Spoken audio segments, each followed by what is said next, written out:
তুমি আমার অনুভবে মিশে থাকো এই প্রাণে, কি করে বোঝাই তোমায় এই প্রণয়ের মানে।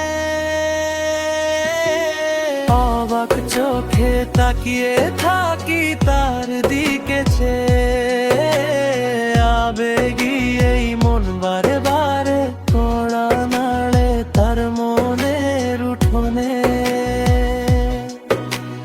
ধীরে ধীরে অগোচরে হলো ভালোবাসা, কাছে থেকেও হলো না যে তারই কাছে আসা।